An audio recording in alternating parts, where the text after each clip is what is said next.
종의 형체를 가지사 사람들과 같이 되셨고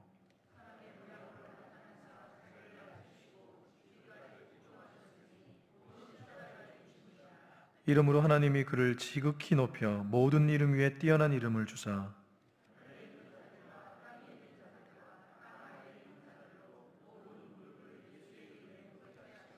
우리 같이 읽겠습니다. 시작. 모든 입으로 예수 그리스도를 주라 시인하여 하나님 아버지께 영광을 돌리게 하셨느니라.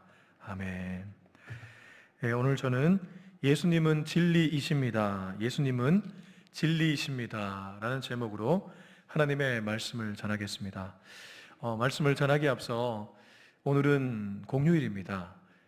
석가탄신일이죠. 오늘 같은 날에 수요 예배를 나오신 여러분들에게 정말 하나님의 하늘로부터 신령한 축복이 임할 수 있기를 주의 이름으로 축원합니다. 여러분들이야말로 청정교회 영적 에이스들입니다. 이렇게 휴일에 어디 놀러 가지 않으시고 예배에 참석했다는 그것이 바로 증거가 될 줄로 압니다. 그러므로 오늘 말씀에 조금 더 여러분의 귀를 기울여 주시면 좋을 것 같습니다. 이 아까운 시간 하나님의 말씀으로 여러분의 어떤 가정에 문제가 있다면 또 여러분이 갖고 있는 어떠한 어려움들이 있다면 이 말씀으로 해결이 되었으면 좋겠습니다. 제가 잠깐 양해를 구할 것이 있습니다. 그게 뭐냐면요, 오늘은 제가 앞서도 얘기했지만 석가탄신입니다.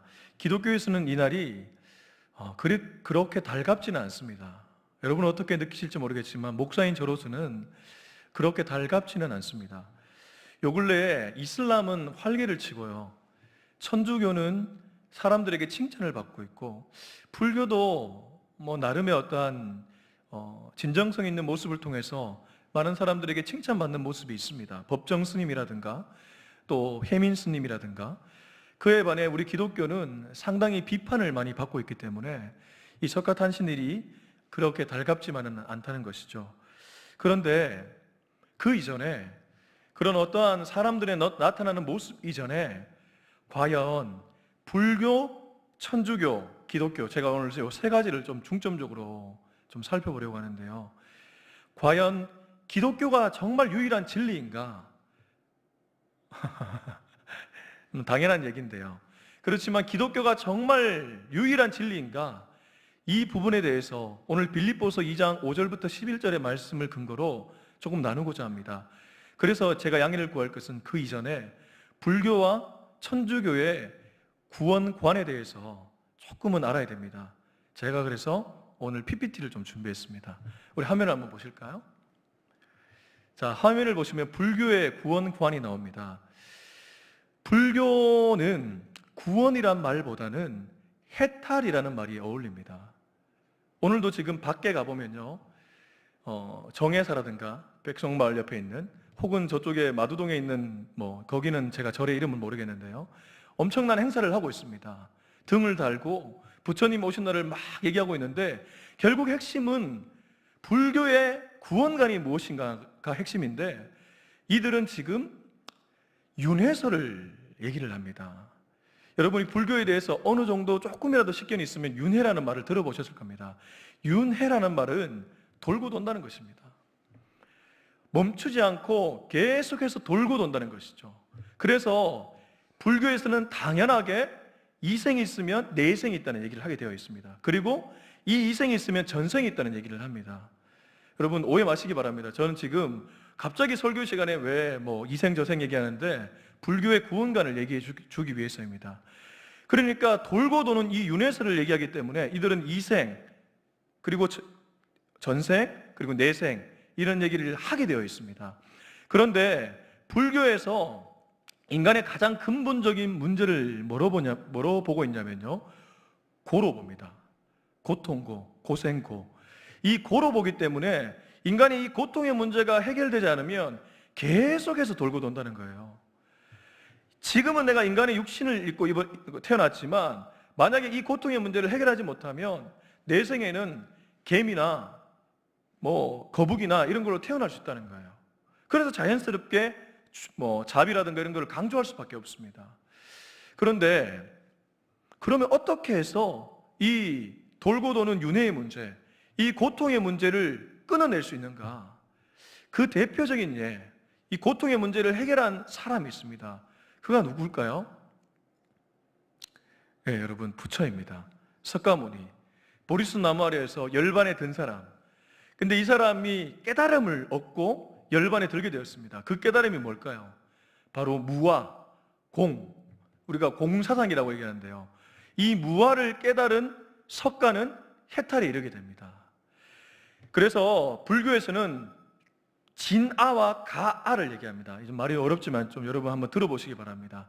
가아는 뭐냐 하면 가짜인 나를 얘기합니다. 나아자를 써서 가짜인 나. 진아는 뭐냐 하면 진짜 내가 있다는 거예요. 근데 진짜 나는 공을 깨달을 때, 변하는 이 세상이 아니라 변하지 않는 진짜 나를 깨달을 때, 공을 통해서 내가 깨달을 때 비로소 내 안에 부처, 성불이 돼서 극락왕상할 수 있다는 거예요. 내 안에 부처가 있다는 거예요. 지금 저기 나와 있죠, 여러분? 보이시나요? 내 안에 부처가 있다는 거예요. 그거를 깨닫는 사람만이 유일하게 해탈에 이를 수 있다, 이렇게 얘기를 합니다. 그럼 천주교입니다. 천주교의 구원관을 한번 볼까요? 네, 다음 화면 한번 보여주시죠. 네. 천주교의 구원관을 알려면 기본적으로 그들의 림보 사상을 알아야 됩니다. 뭐라고요? 림보 사상이라는 게 있습니다. 림보는 뭐냐면요, 천주교만이 유일하게 갖고 있는 독특한 사상입니다. 원래 천주교는 기독교와 뿌리가 같습니다. 그런데 이들이 종교개혁 이후로 완전히 달라지게 됩니다. 지금의 천주교는 우리 바로 옆에도 마두동 성당이 있지만 우리와 구원관이 전혀 다릅니다. 무엇이 다르냐면요, 일단 이들은 림보 사상을 얘기합니다. 여기서 림보는 뭐냐 하면 결국 림보라는 말은 연옥과 맥이 닿아 있습니다. 예를 들어 여러분들의 혹시 자녀들 중에, 주변 사람들 중에 아주 어린 아이가 있는데 이 어린 아이가 인격적으로 주님을 만나지 않고 복음의 메시지를 듣지 못하고 죽었어요. 그러면 너무 안타까운 일이 벌어진 거잖아요. 그러면 이 아이는 구원받지 못했냐? 인격적으로 주님을 영접하지 않았으니 당연히 구원받지 못했겠네. 그래서 이 아이들이 있는 곳이 있다는 거예요. 그게 바로 유아림보입니다. 유아림보에 그 유아들이 있다는 거예요. 그 다음 두 번째, 선조림보라는 게 있어요. 선조림보는 뭐냐 하면 과거에 참 바르게 살았던 인물들이 있잖아요. 소크라테스라든가 우리나라로 치면 세종대왕, 뭐 유명한 인물들 있잖아요. 누가 봐도 너무나 선한 삶을 살았어요. 근데 이 사람들이 복음의 메시지를 못 들었어요. 그러면 이 사람들 어떻게 되냐? 하나님은 공정치 못하는구나. 그래서 이들이 있는 곳이 어디냐 하면 선조 림보입니다. 선조 림보에 있다는 거예요. 이게 림보가 뭐냐 하면 천국과 지옥의 중간에 있는 것이 연옥인데 바로 여기가 림보라는 거예요. 이 연옥이라는 공간에 복음의 메시지를 듣지 못하고 일찍 죽은 유아들과 열심히 살고 바르게 살았지만 복음의 메시지를 마찬가지로 듣지 못한 선조들이 있다는 거예요. 그런데 문제는 그러면 이 연옥에 있는 림보에 있는 이들은 어떻게 구원을 받냐? 여기서 천주교가 아주 강하게 얘기하는 잉여공로 사상이 나옵니다. 잉여공로라는 말은 말이 좀 어렵지만요, 잉여공로라는 것은 공로가 남아돈다는 거예요. 이 남아도는 공로를 통해서 그 림보, 연옥에 있는 사람들을 구원시킬 수 있다는 겁니다. 한쪽에서는 신이 연옥을 만들어 놓고 있고 한쪽에서는 잉여공로를 통해서 이 사람들을 구원시킬 수 있다는 거예요. 그러니까 연옥을 만든 하나님, 그리고 이 땅에 살아가는 신자들이 열심히 살아서 선한 삶을 살아서 사랑과 봉사의 삶을 살아서 자비의 삶을 살아서 자기는 이미 구원받았는데 남아있는 공로를 가지고 그 사람들에게 전해줘서 그것을 통해서 구원을 받는다는 거예요. 그래서 어쩔 수 없이 가톨릭에서는 공로나 선한 삶을 강조할 수밖에 없게 되어 있습니다. 우리가 천주교인들을 볼 때 참 자비롭게 참 잘 산다, 그들의 교리 때문에 그랬습니다. 그들의 교리가 이것을 강조하고 있기 때문에 그렇게 살아갈 수밖에 없게끔 만들기 때문에 그렇게 살아간다는 것이죠. 그런데 이 불교와 천주교 구원 간에 공통점이 있습니다. 그것이 뭘까요? 다음 화면 보여주실까요? 네. 한번 읽어보실까요? 우리 다 같이 한번 읽어볼까요? 보이시죠? 한번 읽어보겠습니다. 시작. 구원할 수 있는 힘이 내 안에 있다. 불교든 천주교든 이 구원관의 공통점은요, 구원을 할 수 있는 힘이 사람에게 있다는 거예요. 불교도 결국 깨달음을 얻는 것은 주체가 나입니다. 그리고 잉여공로, 하나님이 온전하게 구원 못하는 반쪽짜리 하나님이잖아요. 나머지는 인간이 열심히 살아야지만 구원이 된다는 거예요. 신인 협력을 하는 거죠. 결국에 인간에게 구원을 할 수 있는 능력과 힘이 있다는 거예요. 그래서 이 불교와 천주교의 구원관을 일컬어 아래에서 위로 올라가는 구원관이라고 얘기를 합니다. 다시 한번요. 어디에서 어디로 간다고요? 아래에서 위로 올라가는 구원관입니다. 자, 그러면 이거는 다 다른 종교의 이야기이고, 도대체 우리 기독교의 구원관은 무엇이냐? 그게 바로 빌립보서 2장 6절부터 11절에 잘 나와 있습니다. 먼저 5절에는 사도 바울이 빌립보 교인들에게 예수의 마음을 품으라고 얘기합니다. 그런데 이 예수의 마음은 바로 진리, 구원의 마음입니다. 우리 한번 볼까요? 6절 한번 읽어보겠습니다. 6절 다 같이 시작.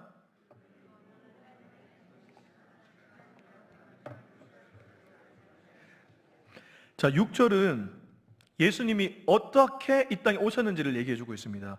그는 근본 하나님의 본체셨습니다. 이 말은 하나님과 똑같았다는 얘기예요. 권위와 영광과 능력과 어떤 모든 것에서 하나님과 똑같은 분이셨는데, 하나님과 동등됨을 취할 것으로 여기지 아니하시고, 7절 어떻게 얘기하죠? 자기를 비워 종의 형체를 가지사 사람들과 같이 되셨다고 얘기합니다. 그리고 8절 사람의 모양으로 나타나사 자기를 어떻게 하셨죠? 낮추시사 죽기까지 복종하셨으니 곧 십자가에 죽으심이라. 자, 여러분 눈치가 빠르신 분들은 제가 무엇을 얘기하려고 하는지 아실 겁니다. 기독교의 구원과는 처음부터 완전 출발이 다릅니다. 기독교는 위에서 아래로 내려오는 종교입니다. 위에서 아래로 내려오는 구원관입니다. 불교와 천주교는 아래에서 위로 올라가는 구원관인데, 기독교는 위에서 아래로 내려오는 구원관이고, 자력 구원이 아니고 타력 구원입니다. 하나님이 구원을 해줘야지만 구원이 가능하게 되는 것이 기독교입니다. 여러분, 지금 다종교 우리 시대를 살고 있습니다. 다문화, 다종교, 조금 어려운 말로 포스트 모더니즘 이런 말을 하는데, 그만큼 다양성이 존중받는 시대에 살고 있어요. 그러다 보니까 절대적인 진리를 얘기하는 사람들은 아주 배타적인 사람이라고 얘기를 합니다. 어떻게 너희만 진리냐? 어떻게 너희만 진리냐? 사랑하는 성도 여러분, 사랑하는 청정교회 성도 여러분, 진리라고 하는 것은 유일하다는 것이잖아요. 유일한 것은 배타적일 수밖에 없습니다. 배타적인 사람의 태도는 문제가 되겠지만 진리가 상대적이면 그건 진리가 아닙니다. 그렇죠? 진리가 상대적이라는 말은 그건 진리가 아니란 뜻이에요. 여기에도 코가 걸리고 저기에도 귀가 걸리면 그거는 진리가 아니죠. 유일한 진리는 하나밖에 없잖아요. 그래서 예수님이 요한복음 14장 6절에 뭐라고 얘기하셨습니까? 내가 곧 길이요 진리요 생명이니 나로 말미암지 않고는 아버지께로 올 자가 없다고 얘기하고 있지 않습니까? I am the truth. 내가 유일한 진리이다. I am the life. 내가 유일한 생명이다. I am the way. 내가 유일한 길이다. 그런데 많은 사람들은 이것을 무시합니다. 물론 이해가 갑니다. 여러분 지하철을 가보시면 간혹 우리의 눈살을 찌푸리게 만드는 전도하시는 분들이 있습니다. 지금은 많이들 없어진 것 같은데 옛날에는 빨간색 글씨로 뭐죠? 예수천당 불신지옥. 그런데 가만히 보면요, 그 문구는 틀린 문구가 전혀 아닙니다. 여러분, 그렇죠? 정말 기독교인이라면 그 문구가 틀렸다고 말해서 안 되겠죠. 예수천당 불신지옥 맞습니다. 예수 믿어야지만 천국 가고 예수 믿지 않으면 지옥 가는 것이 맞아요. 그런데 왜 그 사람을 향해서 기독교인조차 손가락질을 할까요? 진리는 배타적이지만 진리는 배타성을 띌 수밖에 없지만 진리를 전하는 자들은 배타적인 태도를 가져서는 안 되기 때문입니다. 그러니까 태도에 있어서는 융통성 있고 지혜롭고 조금 더 부드럽게 다가갈 필요가 있다는 거예요. 그렇지만 구원에 있어서, 진리의 문제에 있어서는 진리의 잣대를 가지고서는 우리가 아주 배타적일 필요가 있습니다. 사랑하는 성도 여러분, 오직 구원은 예수님밖에 없습니다. 이 사실에 어떠한 추호의 흔들림도 없는 저와 여러분이 되었으면 좋겠습니다. 오늘 빌립보서 2장 6절부터 8절의 말씀은 위에서 아래로 내려오시는 예수님을 잘 보여주고 있습니다. 기독교의 구원과는 천주교와 불교와 완전히 다릅니다. 시작도 다르고 끝도 다릅니다. 제가 천주교인과 불교인들을 비난하거나 폄하하려고 하는 것이 아닙니다. 구원관에 있어서는 여러분 타협을 해서는 안 됩니다. 우리만이 유일한 진리인 줄로 저는 믿습니다. 이게 결코 남을 깎아내리는 행동이 저는 아닌 줄로 압니다. 제가 오늘 왜 이 설교를 준비했냐면요, 석가탄신일이기 때문입니다. 지금도 오늘 아마 경주나 여러 곳에서 수많은 영혼들이 석가모니의 탄생을 높이면서 절하면서 그의 깨달음을 찬미하면서 그의 깨달음을 숭상하면서 그렇게 살아가고 있는 무리들이 너무나 많이 있습니다. 여러분, 우리는 그들을 보면서 불쌍히 여기는 마음을 가져야 됩니다. 그들은 지금 잘못된 길을 걸어가고 있습니다. 여러분, 그렇잖아요. 그들은 지금 완전히 잘못된 길을 걸어가고 있는 거예요. 이 말이 어떤 분들에게는 굉장히 불편하게 느껴질 수 있을 겁니다. 그러나 여러분, 우리가 믿는 예수님이 정말 진리라면 저는 이런 마음을 가져야 된다고 믿습니다. 예수만이 유일한 진리입니다. 오늘 다른 거 다 필요 없습니다. 오직 예수님이 진리라는 이 사실만 확실하게 붙들고 떠나시면, 평생 여러분이 이 부분에서 흔들리지 않는다면 여러분들은 천국 가실 수 있을 것입니다. 자, 이제 2장 9절부터 11절의 말씀을 좀 봤으면 좋겠습니다. 9절입니다. 9절 같이 한번 읽어볼까요? 9절 다 같이 시작.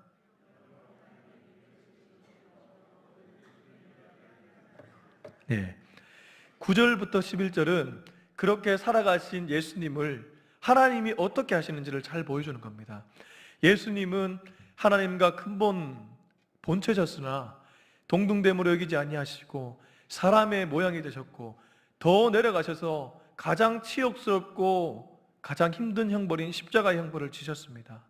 그런데 이 십자가의 형벌로 지셨다는 것은 인간이 내려갈 수 있는 최고의 깊이까지 내려갔다는 겁니다. 위에서 최고 높은 곳에서 최고 낮은 곳까지 예수님이 내려가셨다는 거예요. 그런데 그렇게 내려가신 예수님을 하나님이 어떻게 해주시죠? 높여주시는 겁니다. 그러니까 기독교는 어떤 것입니까? 십자가의 길을 걸어가는 것이 기독교인데 십자가의 길 끝에는 반드시 부활이 있다는 것입니다. 십자가의 도를 따라가면 하나님이 높여주신다는 것입니다. 십자가가 무거운 것 같아도 십자가의 길을 걸어가면 하나님이 우리를 높여주신다는 것입니다. 하나님이 예수님을 높여주셨습니다. 첫 번째, 모든 이름 위에 뛰어난 이름을 주셨습니다. 두 번째, 모두 무릎을 꿇게 하셨습니다. 세 번째, 모든 이름으로 예수를 주라고 시인하게 하셨습니다. 그리고 마지막으로 하나님 아버지께 영광 돌리게끔 하셨습니다. 여러분, 무엇입니까? 우리가 조금 힘들지만, 우리가 때로 지칠 수가 있지만 십자가의 도를 따라가면, 십자가의 길을 걸어가면 하나님이 결국 우리에게 이러한 축복을 주신다는 것입니다. 예수님에게만 이런 축복을 주시는 것이 아니라 저와 여러분에게도 이러한 축복을 주신다는 것입니다. 여러분, 그 옛날 선교사님들이 이러한 인생을 살아갔습니다. 그 당시에 선교사를 보면서 조선의 관리나 조선의 임금이나 이런 사람들은 다 한편으로 불쌍히 여기는 마음이 있었습니다. 왜냐하면 좀 뭐 하려고 저 사람들 저렇게 살아갈까? 본국에서도 선교사를 보면서 그렇게 얘기를 했습니다. 심지어 지금 시대도 우리가 선교사님들을 향해서 이러한 마음을 가질 때가 있습니다. 왜 저렇게 사서 고생을 할까? 이 땅에 얼마나 기름진 것들이 많은데, 이 땅에 기름진 것들이 얼마나 많은데 왜 저렇게 사서 고생을 할까? 지금도 아주 멀리 이국에서 선교를 하는 선교사님들을 향해서 우리가 이런 얘기를 할 때가 있습니다. 그런데 여러분, 우리는 하나만 알고 둘은 모르는 겁니다. 그렇게 자기의 인생을 하나님께 던진 사람들을 하나님은 반드시 높여주십니다. 지금 개봉한 걸로 아는데요, 다큐멘터리 영화 서서평이라는 게 개봉을 했습니다. 독일인 여자 선교사입니다. 묻어있던 여자 선교사를 지금 영화에서 재조명을 하고 있습니다. 이게 무엇입니까? 세월이 흘러서 다 잊은 줄 알았는데 다시금 하나님이 그녀를 높여주시는 것입니다. 모든 사람들에게 그녀의 삶을 보여주고 계십니다. 기름진 삶을 살았어요. 대단한 인생을 살았습니다. 100년 뒤에, 200년 뒤에 그 사람의 인생을 누군가가 얘기를 할까요? 그렇지 않습니다, 여러분. 바울은 어떻습니까? 오늘 이 얘기를 하고 있는 바울도 정말 모든 인생을 살았습니다. 그런데 2000년이 지난 지금도 우리는 바울을 보면서 놀라지 않습니까? 바울의 인생을 찬미하지 않습니까? 바울이 잘나서 그렇습니까? 하나님이 바울을 높여주신 것입니다. 말씀을 맺겠습니다. 여러분, 예수님이 이런 말씀을 하셨습니다. 누구든지 나를 따르려거든 자기를 부인하고 자기 십자가를 지고 나를 쫓을 것이니라. 여러분 안에 문제가 있습니까? 풀리지 않는 관계에 문제가 있습니까? 영적인 질병이 있습니까? 혹은 육체의 질병이 있습니까? 여러분, 그 문제를 푸는 가장 지름길은 다른 것이 아닙니다. 십자가의 도를 따라가는 것입니다. 예수님이 걸어가신 그 길을 여러분도 같이 걸어가시는 것입니다. 당장에는 그것이 어떠한 결과도 보여주지 않는 것 같지만 결국 그 길을 걸어가다 보면 그 길 끝에 부활이 있습니다. 그 길 끝에 반드시 여러분을 살려주시는 하나님의 손길이 있습니다. 바라기는 이 영적 원리를 깨달아 이번 한 주도 십자가의 도를 쫓아가서 결국 나를 높여주시는 하나님의 은혜의 손길을 경험하는 저와 여러분이 될 수 있길 주의 이름으로 축원합니다. 기도하겠습니다. 하나님 아버지, 오늘은 5월 3일입니다. 세상 사람들은, 특별히 불교인들은 오늘이 석가탄신일이라고 부처가 이 땅에 오신 것을 아주 높여주며 그렇게 찬미하고 있습니다. 하나님, 그러나 그들은 지금 잘못된 길을 걸어가고 있는 줄로 압니다. 예수님은 분명하게 요한복음 14장 6절에서 말씀하셨습니다. 내가 곧 길이요 진리요 생명이니 나로 말미암지 않고는 아버지께로 올 자가 없다고 말씀하셨습니다. 유일한 진리이신 예수님, 이 진리를 끝까지 붙들고 나아가는 우리가 되게 하여 주시옵소서. 그리고 십자가의 길을 고집하며 걸어갈 때에 결국 우리를 높여주시는 하나님을 우리 모두가 만날 줄로 믿습니다. 이 은혜를 경험하는 우리 모든 성도들 되게 하여 주시옵소서. 감사드리며 예수님의 이름으로 기도합니다. 아멘. 네, 광고하겠습니다. 어린이 주일이 지났습니다. 이제 어린이 주일이 다가옵니다. 다가오는 5월 7일은 어린이 주일로 지키려고 합니다. 2부, 3부 예배 중에 유아 세례식을 가집니다. 유아 세례를 희망하는 분들, 또 대상자가 있다면 여러분 참고하셔서 담당자분에게 꼭 얘기해 주시기 바랍니다. 2017년도 새생명 전도 축제가 6월 25일 주일부터 6월 27일 화요일까지 있습니다. 시간을 참고하시고 또 이번에 좋은 또 강사들이 오는데 많은 사람들에게 이번 기회를 통해서 전도할 수 있는 우리 모든 분들 되셨으면 좋겠습니다. 사랑의